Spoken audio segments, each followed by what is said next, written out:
Good morning students. आज मैं आप लोगों को व्याकरण का सेकंड चैप्टर पढ़ाने जा रही हूँ। सेकंड चैप्टर बच्चों मैंने बताया था आप लोगों का क्या होगा, वर्ण विचार।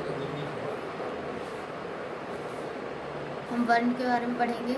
इसमें देखिए एक वाक्य लिखा हुआ है, दीपक गाँव गया। अब इस वाक्य में 3 शब्दों का प्रयोग किया है, एक तो दीपक, गाँव और गया। ठीक है, इन शब्दों को तोड़कर इससे ज़्यादा शब्दों को, पहले तो हमने शब्दों को तोड़ा, वाक्य से शब्द एक एक शब्द अलग के 3 शब्द, दीपक, गाँव और गया। ठीक है, अब इनमें से हम पहले दीपक को संधि विच्छेद करेंगे, इसके वर्ण अलग अलग करेंगे। तो वर्ण किसे कहा जाता है, जब एक क होता है, ख होता है, ठीक है, अ होता है, इन सबको अलग अलग करके लिखेंगे। तो दीपक में क्या है, द है, ठीक है, उसके नीचे क्या लगा हुआ है, हलंत लगा हुआ है। फिर इस पर छोटी की बड़ी की मात्रा है। उसके बाद प है, प में कोई मात्रा नहीं है तो अ लिखेंगे। उसके बाद क है, क में कोई मात्रा नहीं है तो अ लिखेंगे। ठीक है, इसको हमने अलग कर दिया, गांव को इसी प्रकार हमने अलग कर दिया और गया को भी अलग कर दिया। ठीक है, लेकिन अब इससे ज़्यादा क्या टुकड़े किए जा सकते हैं इनके? नहीं किए जा सकते। द में से और कुछ अलग हो सकता है? नहीं हो सकता। बड़ी में से अलग हो सकता है? नहीं हो सकता। तो हम अब इससे ज़्यादा और टुकड़े नहीं कर सकते इसके। ठीक है, तो इसे ही क्या कहा जाता है, अब इससे ज़्यादा और टुकड़े नहीं कर सकते तो ये क्या होगा, सबसे छोटी इकाई होगी। ठीक है, क्योंकि भाषा लिखना यहीं से स्टार्ट होता है। तो वह ध्वनि चिन्ह जिसके और खंड यानी कि और टुकड़े नहीं किए जा सकते उसे वर्ण कहते हैं। ठीक है, अब आता है अ, ई, उ, क, ख, च, मतलब ये सब जितनी भी ध्वनियाँ हैं वो क्या कहलाती है, वर्ण कहलाती है। और यदि इसे पढ़ें, बोलकर पढ़ें तो ध्वनि समूह में बोलेंगे, यानी कि इसको जब बोलेंगे तो ये क्या कहलाएगा, ध्वनि समूह कहलाएगा। और जब हम इसे लिखेंगे तब ये क्या कहलाएगा, लिपि रूप में लिखा जाएगा। ठीक है, ये लिपि ही तो है कि भाषा का चिन्ह है, तो ये लिपि है, तो लिपि रूप में लिखा जाएगा। और जब हम इसे उच्चारण करेंगे या बोलेंगे तो ये क्या होगा, ध्वनि समूह में होगा। ठीक है,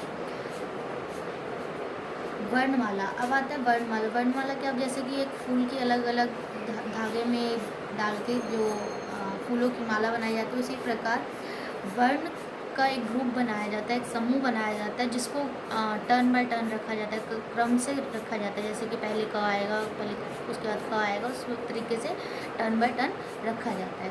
ठीक है, उसे ही क्या कहा जाता है, वर्णमाला।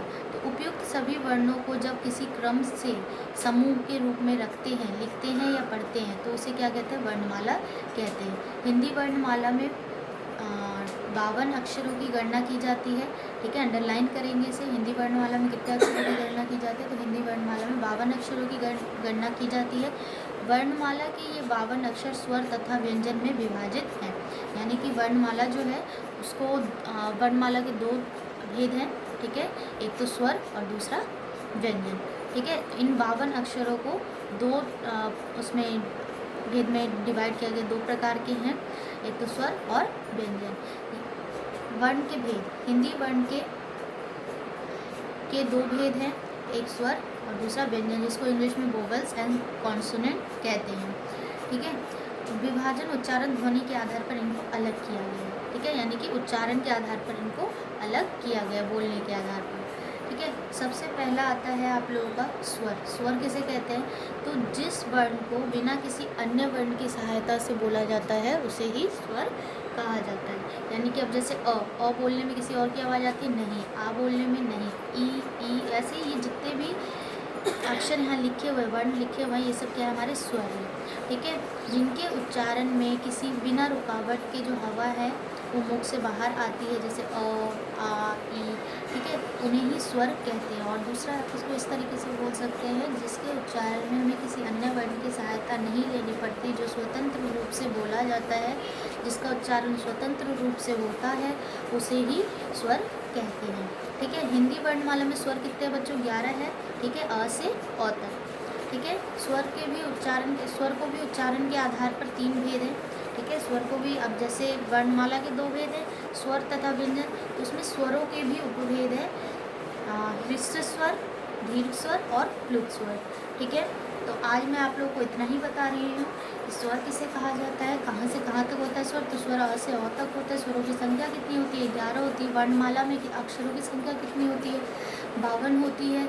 और वर्णमाला के कितने भेद हैं, तो वर्णमाला के 2 भेद हैं। उनको किस प्रकार विभाजन किया गया, तो उनको उच्चारण के आधार पर विभाजन किया गया उनका। ठीक है, वर्ण किसे कहते हैं, तो वर्ण कहते हैं भाषा की सबसे छोटी इकाई जिसके और खंड नहीं किए जा सकते, उसे वर्ण कहते हैं। ठीक है, नेक्स्ट में मैं आप लोगों को स्वरों के भेद, जो विशिष्ट स्वर है उसमें मैं आप लोगों को वो बताऊँगी। ठीक है, स्वरों के भेद के बारे में बताऊँगी। तब तक आप लोग इतना रीडिंग करेंगे और समझेंगे। Okay, thank you.